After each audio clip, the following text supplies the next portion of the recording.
Chief Daniel Mercer never imagined the man trying to kill him would be one of his own officers. What began as an ordinary October night in the quiet town of Riverside exploded into chaos when a car bomb meant for the police chief turned the station parking lot into a firestorm.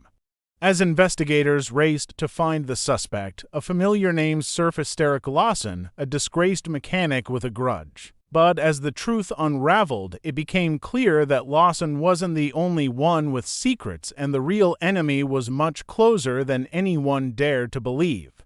Riverside had always been the kind of place where people left their doors unlocked and waved at each other from across the street. It was small, quiet, and steady, one of those towns that rarely made the news for anything more serious than a local bake sale or a high school football game.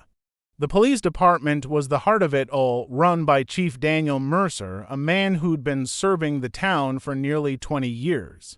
People trusted him. They said if Chief Mercer was on the job, everything would be all right. But one evening in early October, that sense of safety vanished in an instant. The night was cool, the air crisp with the faint smell of autumn leaves. The sun had already dipped below the horizon when a sudden explosion ripped through the calm. It came from the parking lot of the Riverside Police Department. A ball of fire rose into the sky, lighting up the surrounding buildings. The blast was so powerful that it shattered windows across the street and sent debris raining down like shrapnel. Officers ran outside in a panic, and there, in the middle of the chaos, lay Chief Mercer's car engulfed in flames. For a few terrible moments, everyone thought the chief was still inside. But by sheer luck, he had stepped out of the car only minutes earlier to answer a phone call. The explosion threw him off his feet, knocking him unconscious, but he survived. His injuries were minor compared to what could have been. Still, the shock of the event spread fast. Within minutes, sirens echoed across town, fire trucks rushed in, and crowds began to gather behind the yellow tape that now surrounded the smoldering wreck. News crews arrived before midnight. The words "attempted assassination" appeared in headlines before dawn. No one could believe it. Someone had tried to kill Chief Mercer. He wasn't just a local official, he was practically a hometown hero. Under his leadership, the department had cleaned up the streets, reduced crime, and restored trust in the system. There were no known enemies, no major scandals, no reason for anyone to want him dead. And yet, someone had placed a bomb under his car, timed perfectly for when he'd be leaving for the night. As the fire died down and investigators began picking through the wreckage, a heavy silence settled over Riverside. The townspeople watched from their windows, whispering to one another, wondering what kind of person would do something like this. The comforting predictability of life in Riverside was gone. Every sound in the night seemed sharper now, every stranger a little more suspicious. By morning, the police department was swarmed with reporters demanding answers. Mercer, still recovering in the hospital, insisted that the investigation continue without delay. He wanted whoever was responsible caught, no matter who they were or why they did it. The officers worked through the night, combing through security footage, collecting debris, and marking every scrap of evidence they could find. That was when they realized this was no random act of violence. The device had been carefully built, assembled with precision, and placed exactly where it would cause the most damage. Whoever did this knew what they were doing, and that realization changed everything. What had started as a tragedy was quickly turning into something far more dangerous: a deliberate, calculated attempt to eliminate the most powerful man in town. Investigators worked through the night, their flashlights cutting through the darkness around the burned-out remains of Chief Mercer's car. The air was heavy with the smell of smoke and melted metal, the kind that clings to clothes and refuses to fade. Every inch of the parking lot was cordoned off. Officers moved slowly, careful not to disturb even the smallest fragment. The initial inspection confirmed what many already suspected: the explosion had been caused by a homemade bomb, wired carefully and hidden beneath the car. Whoever planted it hadn't acted out of impulse. This was deliberate, planned, and executed by someone who understood how to make a statement. As dawn crept over Riverside, the investigation team gathered in the station's briefing room, exhausted but focused. Forensic experts were already analyzing residue samples from the blast site. The components used in the device weren't military grade, but they weren't amateur either. They came from materials that could be bought at local hardware stores, yet arranged in a way that showed knowledge and precision. This wasn't the work of a random troublemaker. It was someone who had thought it through, who had a reason, and who knew exactly when Mercer's car would be parked in that spot. Security footage from around the station became the team's first major lead. One camera on a nearby building captured a faint shadow moving across the lot late the previous night. The figure was careful, head down, hands gloved, hoodie pulled tight. The person walked with purpose, stopping only once beside Mercer's car before disappearing into the dark. The image was blurry, but it was enough to prove that someone had been there hours before the explosion. Detectives sent the video to be enhanced and focused on the evidence recovered from the scene. Among the twisted metal and scorched debris, they found a small piece of duct tape still holding a wire in place. The tape carried a faint fingerprint, partially burned but intact enough for a match. When the results came back, one name surfaced: Eric Lawson. Lawson had once worked for the city's maintenance department, a mechanic known for his skill and temper. 2 years earlier, he had been fired after being caught stealing equipment. He'd served a short sentence, then disappeared from public view. People remembered his bitterness, the way he blamed the city and the police for his downfall. It didn't take long for his name to become the main focus of the investigation. Officers went to his last known address, a small house on the edge of town. The front door was unlocked, the rooms stripped bare. There were signs he'd left in a hurry: an overturned chair, a half-packed duffel bag, and food left out on the counter. His car was missing, and his phone had been disconnected days before the explosion. The discovery made the case feel personal. It wasn't just an attack on the chief, it was revenge. Yet, as detectives pieced together his past, something didn't quite fit. Lawson had a record for petty theft and temper issues, but he had never been violent. He didn't have military experience, no training in explosives, and no reason to target Mercer specifically. The motives seemed thin, the skill level too advanced. Still, all evidence pointed to him, and without another lead, the department had little choice but to treat him as their main suspect. By the end of the day, an alert went out across the state. Eric Lawson was officially wanted for attempted murder and terrorism. Police checkpoints were set up, roadblocks established, and every patrol unit was on edge. For the first time in decades, Riverside felt like a hunted town. What no one realized yet was that Lawson's disappearance wasn't the end of the story, it was only the beginning of something far more complicated. The manhunt for Eric Lawson began before sunrise. Patrol cars lined the highways leading out of Riverside, their red and blue lights flashing against the dark sky. Officers went door to door in nearby neighborhoods, asking questions, showing pictures, and checking abandoned buildings. The woods behind the old steel mill were combed by search teams, dogs sniffing through thick brush and rusted metal. Helicopters circled overhead, their searchlights sweeping across the treetops.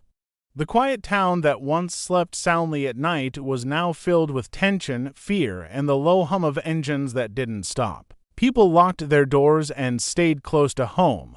Stores closed early, schools tightened security, and whispers filled every corner of town. Everyone wanted to know where Lawson was hiding and whether he might strike again.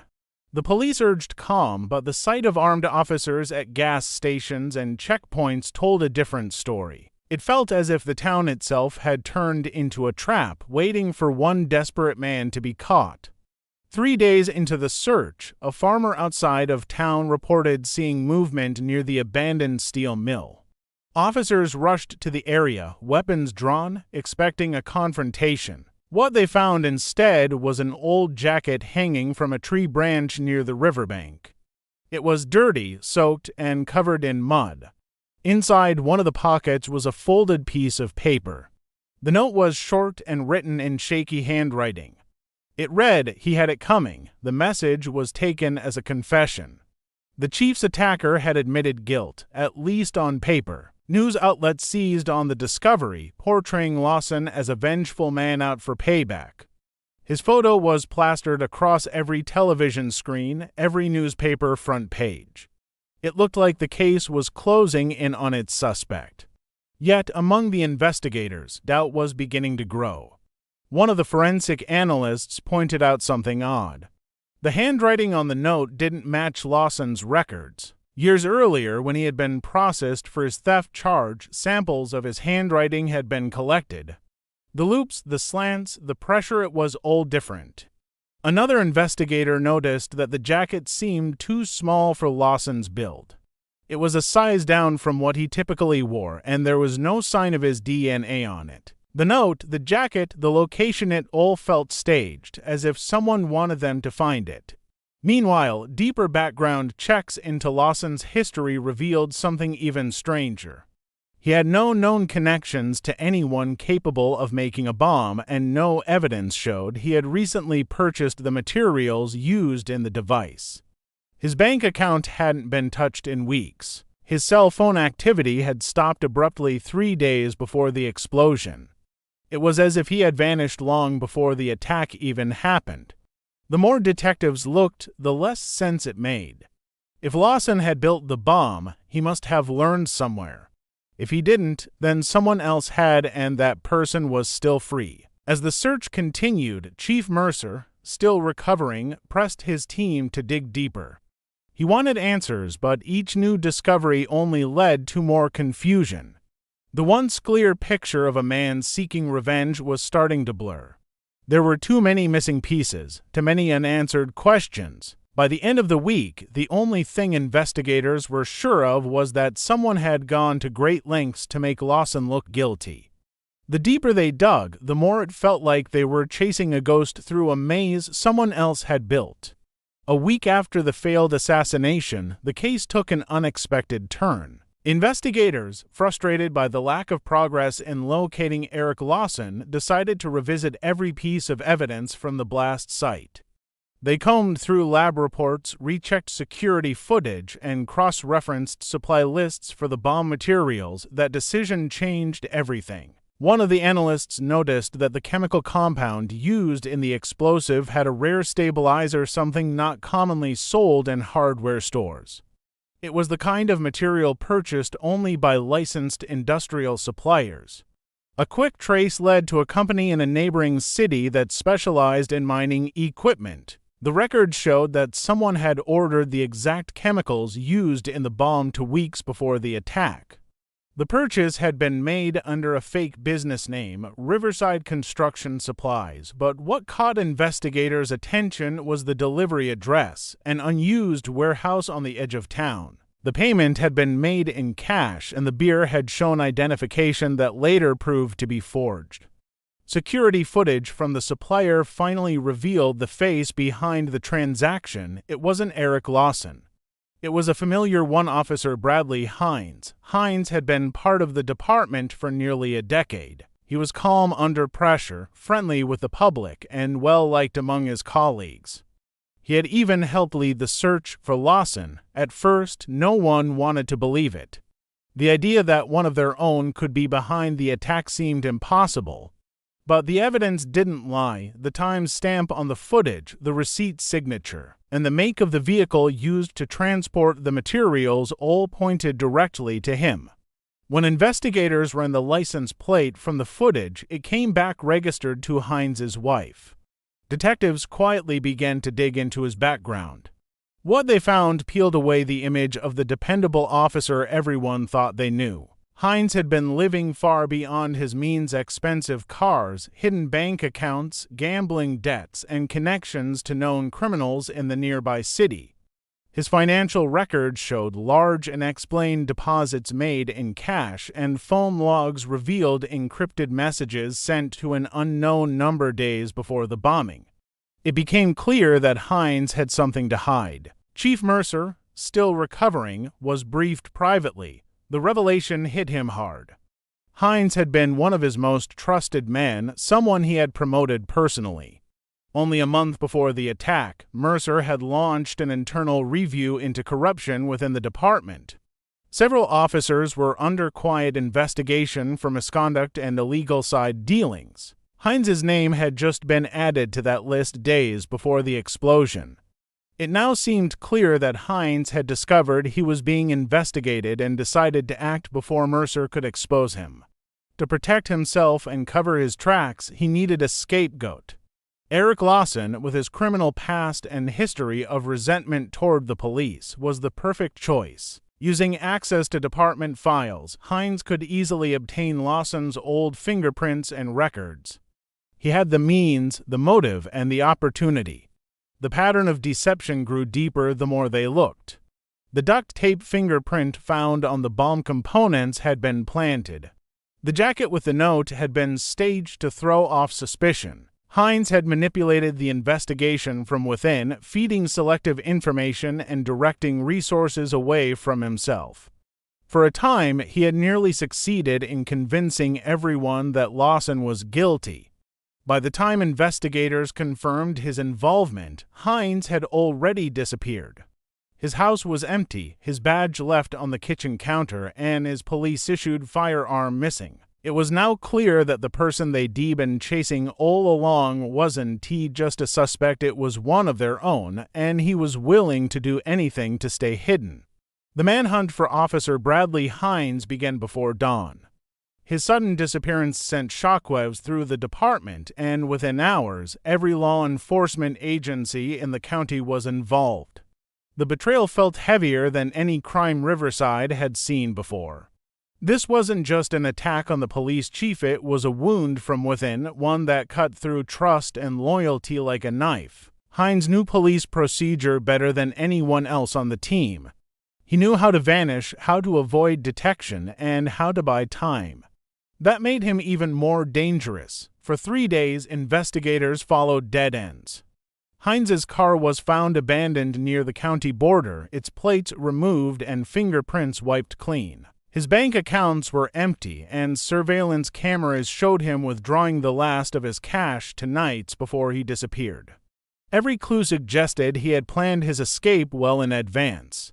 Yet something about the way he fled felt rushed, almost panicked, as if he knew the walls were closing in faster than expected. The break finally came when a retired officer living in a remote area called in a report.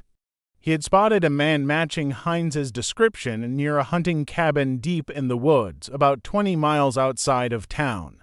The man had been buying supplies from a nearby gas station, canned food, batteries, and fuel, paying in cash and keeping to himself. When officers moved in that night, the cabin appeared dark from the outside, but a faint light flickered through a crack in the curtains.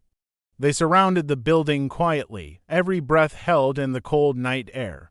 When they entered, the scene inside told the story of a man unraveling. Papers covered the floor, blueprints of the police station, sketches of explosive devices, and notes written in frantic handwriting. On a small table sat a disassembled detonator and a laptop showing plans for another attack that had never been carried out. Hines himself was sitting in the corner, pale and defeated. He didn't run, he didn't speak, the evidence around him said everything. The confession came later, after hours of interrogation. He admitted to planting the bomb, framing Eric Lawson, and nearly killing Chief Mercer. His motive was simple fear. Mercer had uncovered financial records linking Hines to an organized crime group operating in nearby cities. Rather than face exposure, he decided to eliminate the one person who could destroy his career. Using Lawson's old fingerprints and criminal record, he built a false trail, confident no one would ever look his way. For weeks, he had watched the chaos unfold from inside the investigation, manipulating evidence and steering suspicion exactly where he wanted it. When Chief Mercer learned the full truth, he sat in silence for a long time. The betrayal of a man he had trusted like family hurt more than the injuries from the explosion. Hines was charged with attempted murder, corruption, and conspiracy, and his trial became one of the most talked about cases in the state. The media called it the betrayal from within, and Riverside, once known for its peace, became a symbol of how even the safest places can hide the darkest secrets. Eric Lawson was eventually found in a small town across the state. He had been living quietly, terrified that the police were still after him. When he learned he'd been cleared, he broke down in disbelief. The department issued a formal apology, but nothing could undo the damage done to his life. For Riverside, the case left scars that wouldn't fade easily. The people who once waved to officers now watched them with quiet caution, unsure whom to trust. The attempt on Chief Mercer's life had failed, but the attack had succeeded in another way. It had shattered the illusion of safety that had defined the town for so long.